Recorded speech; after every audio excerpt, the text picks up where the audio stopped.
Ayan! Ang ipapakita ko sa inyo ay ang hinakahilirang mga prutas na aking tinanim. At ipakilala ko sa inyo kung anong klase ito. Ito po yung China White yan. Kung titingnan ninyo, ibang klase. Akala mo hinog yung kanyang bunga. White na white. Ayan. Dilaw na kaagad. Ayan. Ang pinakamasarap yan na pumilo sa buong mundo.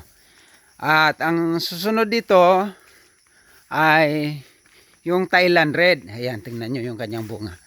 Bunga po yan. Yan. Yan ang Thailand Red. Ayun, may bunga din. Oh. Ayun. Ayan, ayan, ayan, ayan. Kasunod nito ng mga puno, pumilo pa rin. Pero ito ay mga local pumilo na sa atin. Ito ay galing sa Davao. Ayan. Ayan, masarap din yan. Kaya dito makikita mo kumbaga masasatisfy ka sa variety ng mga tinanim kong pumilo. Puro po yan pumilo. Ito yung integrated ng aking pagtatanim. Kita mo puno ng nyog. Pumilo. Puno ng nyog. Ayan. Kita mo? Yan. Nasa gitna siya, interval siya ng nyug. Kaya medyo ayos lang siya kasi ang pumilo naman kahit shaded kung mga 50% shade pwede naman siya eh. Ayan, pumilo po yan. Hanggang doon po yan sa dulo. Ayan. Pumilo po yan. Ayan.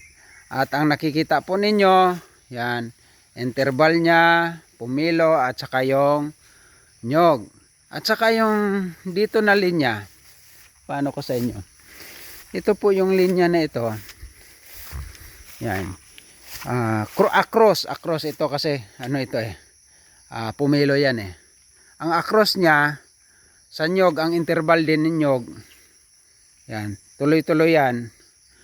Ang kanyang across is orange naman, papunta yan doon sa taas. Ayan, nakita ninyo, puro mga masasarap yan. At marami tayong mga pwede nating i-exhibit na mga tanim na pwedeng world class quality baga.